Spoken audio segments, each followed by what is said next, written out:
I'm a one-man revolution.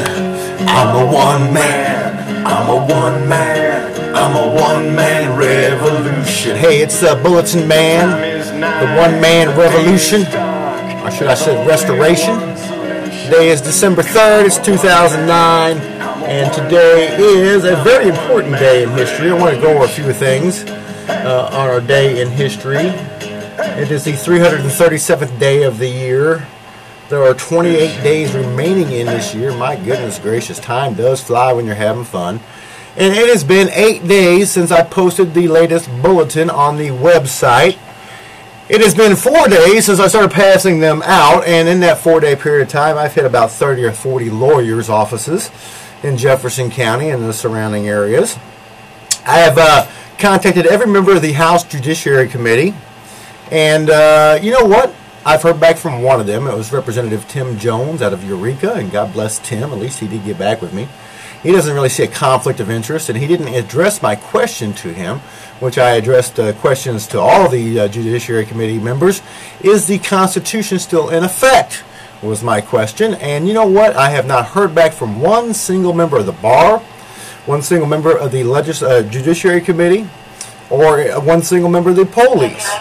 And you know what, the folks, here's the deal. I guess what I have alleged is 100% absolutely correct. The Bulletinman rule of no reply is in effect here, folks. And the Bulletinman rule of no reply is real simple. I accuse you of doing something. You do not reply to it, then I have to assume that what I've accused you of, it stands as fact. I've been doing this bulletin gig now 14 years, just about 5,000 days we're coming up on. And, you know, I've accused a lot of people of a lot of things, and usually when they don't get back to me, that means they've done it. So I don't really know what to do, folks, other than just tell you, the general public, that we've been lied to, we've been deceived, and I don't trust the police, I don't trust any state legislator, I don't trust the government in general, because I believe they're trying to run a scam on us all. So we're going to give them till the end of the year to get their stuff straightened out over there in Hillsborough, and at the end of the year, we're going to revoke their consent. Back on September 17th, which was Constitution Day, I asked the usurpers to leave their offices. They have refused to do so. I've accused them of being everything but a white man, and they've not even bothered to reply to my accusations. More and more, it is looking like indeed the Constitution has been suspended. We have no rights here in America. We are merely under license now. So I really don't know what to tell you, folks, other than the fact, get ready for an armed conflict, because I believe that is where this is coming. We have a First Amendment right to tell the people that they are doing wrong, a Second Amendment right to force them out of office should we have to do that. We really don't want to do that, but you know what? I guess we're going to have to. Let's go over a few things in this day in history. In 1775, the USS Alfred became the first vessel to fly the Grand Union flag. That is the precursor to the Stars and Stripes. The flag is hoisted by none other than John Paul Jones. On this day in 1818, Illinois became the 21st state, U.S. state. On this day in 1901, U.S. President Theodore Roosevelt delivered a 20,000-word speech to the House of Representatives asking Congress to curb the power of trust within reasonable limits. Now, that was when the Standard Oil Trust was really big.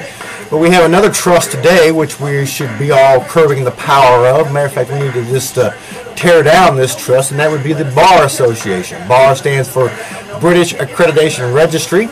And if you are not a member of the Bar, you cannot practice law in the state of Missouri or the United States in general.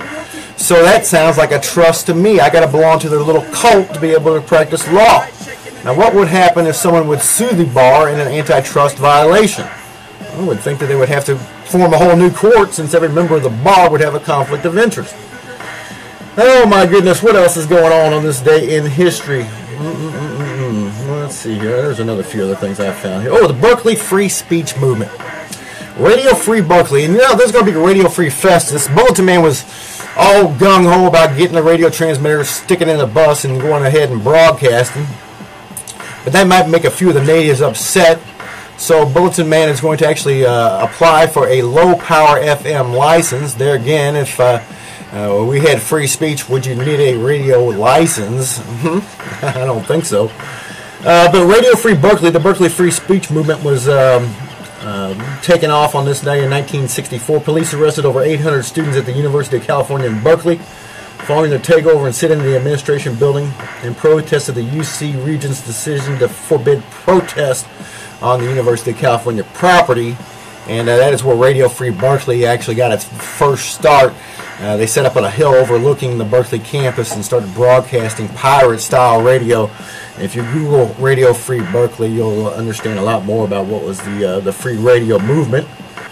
On this day in 1968, Elvis Presley's 68 comeback special was aired nationwide on NBC. On this day in where was it about Bob Marley? I read something about Bob Marley on this day. An assassination attempt is made on Bob Marley. He was shot twice, but plays a concert 2 days later. Indeed, Bob Marley had some divine intervention there. Of course, they ended up getting to him later on. They killed him with cancer. And on this day in 1979, in Cincinnati, Ohio, 11 fans were crushed for seats in the concourse outside the Riverfront Coliseum before a Who concert. And that was the end of general admission tickets as we know it. And on this day in 1982, a soil sample is taken from Times Beach, Missouri, and was found to contain 300 times the safe level of dioxin.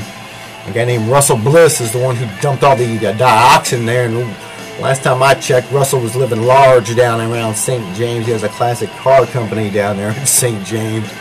And Mr. Bliss is doing quite well. Of course, Times Beach is now a state park. And I really got to...